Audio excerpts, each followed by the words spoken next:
Okay, so today's notes are going to be about biodiversity. And so we're going to start with um, section 2.1, the intro to biodiversity. And so let's talk about some basics regarding biodiversity. Biodiversity is essentially the diversity of all living organisms that are found within an ecosystem, and it can be measured in three different ways. Or through different levels, actually. The first is the ecosystem diversity, which is the number of different habitats that we have in any given area. So if we're looking at this mountain range, let's say this is Hawaii, you might have very cold, you can see some snow up here at certain times of the year.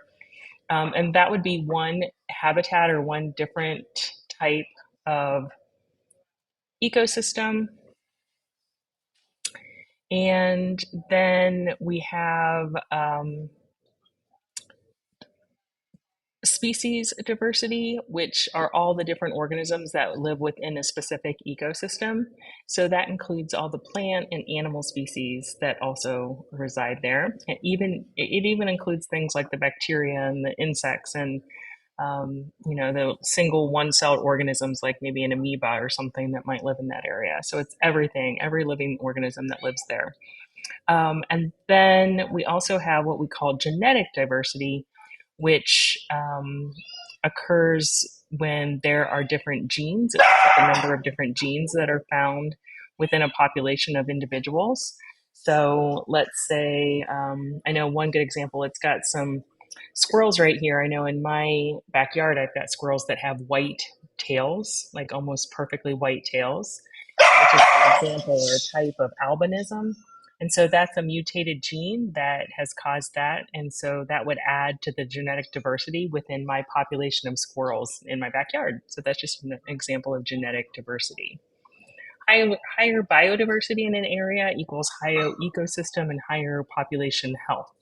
When there's a lot of genetic diversity, that means that the population is able to survive any sort of disruption that might occur. Okay, and there's two types or two ways that we can measure biodiversity, or two factors that we look at to figure out whether or not we have a diverse environment. First is richness. It's usually denoted here with a lowercase r, and it's just the total number of different species that are found within an ecosystem. So high R is generally a good sign of ecosystem health. More species just means more quality resources. So they're getting lots of, water, and lots of nutrients within the soil. There's lots of things lots of food sources, lots of just overall resources. So richness, the total number of different species in an ecosystem. An example of that would be if we just use my backyard ecosystem again, I've got different types of birds. Those are all different species. I got squirrels, I have chipmunks, I've seen possum, I've seen owls, deer, all those different organisms, not even just the animals, but all the plants as well. So how many different species are found? Evenness is a measure of how all those individual organisms are balanced within the ecosystem. So, in other words, do I have a whole bunch of, say, chipmunks, but not any, squirrels? Like, are they balanced evenly? And I'll show an example of this here in just a minute so that this makes a little bit more sense. And we're even going to do a lab on this. So I think these two terms will be very clear by the end of this. But evenness indicates that there are one or two dominant species, or even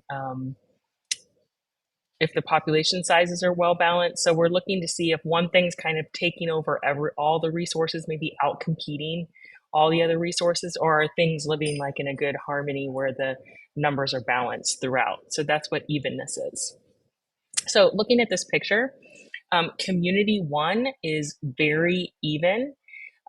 It has 25%, 25%, 25%, 25% of the four different tree species that live there. So that's very even. Community two is not as even. It has way more of this light green tree compared to all the other trees. So you can see that this light green tree is actually out competing all the other species of trees. So we would say that community one has more evenness. If we looked at richness, these would be identical ecosystems if we only looked at richness, because richness is just the total number of different species. And both communities have 4 different species. So they have the same species richness, but community one is more even. So we would actually say that community one is more biodiverse.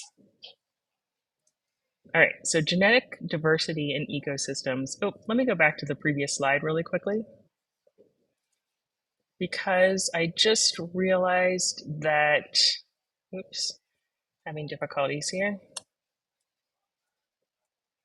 It's not going to let me go back. I just realized, well, maybe I'll just tell you. So on the slide before, it talked about there's a measurement that we can use to measure biodiversity, and that's called either the Simpsons Index or the Shannon's Index. We'll actually use the Shannon's Index on our lab. Just remember that when we use that index, there's a lot of math involved in that, and I am going to make you do some of it by hand. But you would never actually have to do that math, and we'll talk about that more in the lab. It's usually a multi-step equation that you have to solve in order to come up with that measurement. But we'll use that in our lab when we get to that.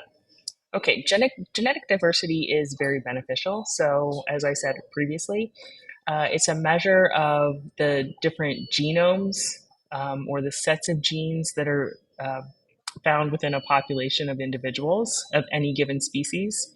So there's genetic diversity in all populations because there are these random mutations that mix together based on the different parents that are having offspring. And so this leads to all new combinations. It's one reason that a lot of animals do not keep the same mates for life, because every season they're creating new combinations of genes, which actually increases genetic diversity. So it's a good thing for populations of organisms. The more genetic diversity in a population, the better the population can sustain or respond to those environmental stressors that might be might be present, like drought, disease, famine.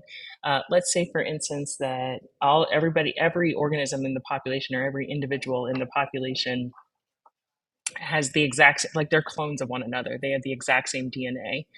Something comes in like a disease, and if it affects one organism or one individual in that population, it would actually wipe out all the individuals in that population. So that's just an example of why it's important to have that genetic diversity. Okay, so this just says that more genetic diversity, the higher the chance that some of the individuals will have traits that actually allow them to survive the environmental stressor. Okay. And so we have diverse potatoes. Here's the original crop, some sort of disease hits it. And then these are the individuals that were able to survive that disease.